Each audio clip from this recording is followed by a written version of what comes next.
وشار الصبر والصبر صلاح الجنة وشار المواسات. وقال ومن فطر فيه صائما كان له مغفرة لذنوبه أو كما قال عليه الصلاة والسلام. إن الله وملائكته يصلون على النبي يا أيها الذين آمنوا صلوا عليه وسلموا تسليما. اللهم صل على سيدنا مولانا محمد وعلى آل سيدنا مولانا محمد وعلى أصحاب سيدنا مولانا محمد وبارك وسلم. الصلاة والسلام عليك يا سيدي يا رسول الله وعلى آلك وأصحابك يا سيدي يا حبيب الله.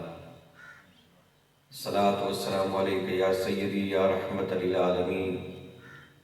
وعلى آلك وأصحابك يا سيدي يا شفیع المذنبین. پھوٹا جو سینہ شب تارے الست سے، پھوٹا جو سینہ شب تارے الست سے، اس نور اولی کا اجالا تمہیں تو ہو، اس نور اولی کا اجالا تمہیں تو ہو. جو دستگیر ہے وہ تمہارا ہی یاد ہے، جو دستگیر ہے وہ تمہارا ہی یاد ہے، جو ڈوبنے نہ دے وہ سہارا تمہیں تو ہو. حمد و صلوات اور بارگاہ سید عالم صلی اللہ علیہ وآلہ وسلم میں ہدیہ نعت کے بعد انتہائی عزت و تکریم کے لائق حضرت علامہ حافظ طاہر سلطانی صاحب دامت برکاتہم العالیہ، دیگر حاضرین و سامعین، السلام علیکم ورحمۃ اللہ وبرکاتہ. اللہ رب العزت کا فضل اور احسان ہے جس نے ہمیں جمعۃ المبارک کی ان مبارک ساعتوں میں اپنے ایک مقبول بندے کی نسبت سے یہ مبارک محفل سجانے کی سعادت عطا فرمائی. اللہ کریم کی بارگاہ میں التجا ہے کہ وہ ہم سب کی اس حاضری کو اپنی بارگاہ میں قبول فرمائے اور اس کی برکت سے سب حاضرین پر بالخصوص آل خانہ پر اپنی خاص رحمتوں کا نزول فرمائے. میں نے آپ کے سامنے قرآن مجید سے ایک آیہ مقدسہ کی تلاوت کا شرف حاصل کیا اور مشکات شریف سے حضور رحمت عالم صلی اللہ علیہ وآلہ وسلم کے ایک مبارک فرمان کا کچھ حصہ سنانے کا شرف حاصل کیا. مختصر وقت میں انہی پاکیزہ اور بابرکت کلمات کا سہارا لے کر چند باتیں عرض کروں گا. اللہ کریم حق بیان کرنے کی، سمجھنے کی، تسلیم کرنے کی اور اخلاص نیت کے ساتھ اس پہ عمل پیرا ہونے کی توفیق عطا فرمائے. حضور رحمت عالم صلی اللہ علیہ وآلہ وسلم کی سنتوں میں سے سرکار کی ایک سنت یہ بھی ہے کہ تاجدار کائنات شعبان کے آخری دن میں رمضان شریف کی فضیلت کو بیان کیا کرتے ہیں اور رمضان شریف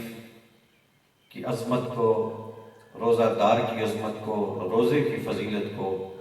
حضور تاجدار کائنات سید عالم صلی اللہ علیہ وآلہ وسلم بیان فرمایا کرتے ہیں.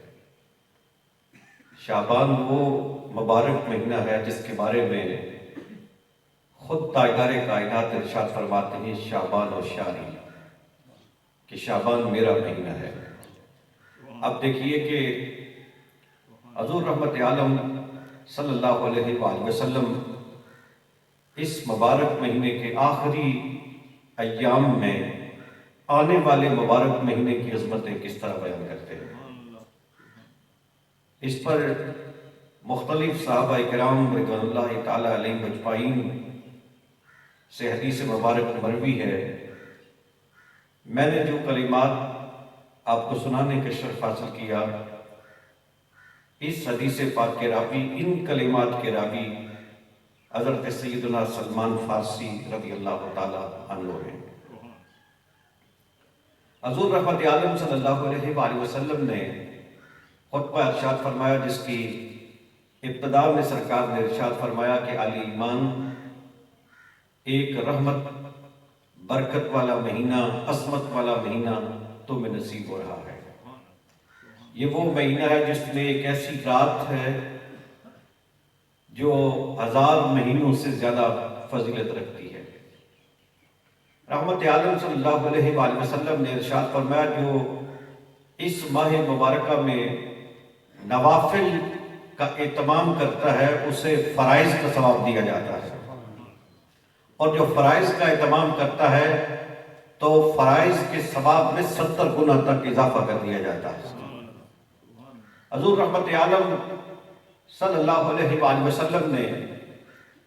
اسی خطبے میں یہ بھی ارشاد فرمایا، کریم آقا ارشاد فرماتے ہیں کہ وَهُوَ شَهْرُ الصَّبْرِ، کہ یہ صبر کا مہینہ ہے، وَالصَّبْرُ ثَوَابُهُ الْجَنَّةُ، اور صبر کا اجر جنت ہے۔ اور پھر رحمت عالم صلی اللہ علیہ وآلہ وسلم نے ارشاد فرمایا وَشَهْرُ الْمَوَاسَاتِ، کہ یہ ہمدردی کا مہینہ ہے۔ بات آگے بڑھانے سے پہلے میں ایک حکایت کا سہارا لے کر ایک مفہوم آپ کی خدمت میں عرض کروں گا۔ صوفیاء کا طریقہ یہ ہے، اہل اللہ کا طریقہ یہ ہے کہ وہ بات سمجھانے کے لیے حکایت کا سہارا لیتے ہیں، اور حکایت کی تاثیر یہ ہوتی ہے کہ بعض وہ مفاہیم جو شاید گھنٹوں کی گفتگو سے دوسرے کو نہ سمجھائے جا سکیں، کئی کتابیں پڑھ کے بھی انسان اس مفہوم کو نہ سمجھ سکے، حکایت میں اللہ نے یہ تاثیر رکھی ہے کہ چند سطروں کی حکایت کے ذریعے بعض اوقات بندہ اس مفہوم کو سمجھ لیتا ہے۔ اس لیے آپ اگر بزرگوں کی سیرت کا مطالعہ کریں تو آپ کو اکثر بزرگوں کے ہاں حکایات ملے گی۔ حضرت سعدی شیرازی رحمت اللہ علیہ نے حکایات لکھی،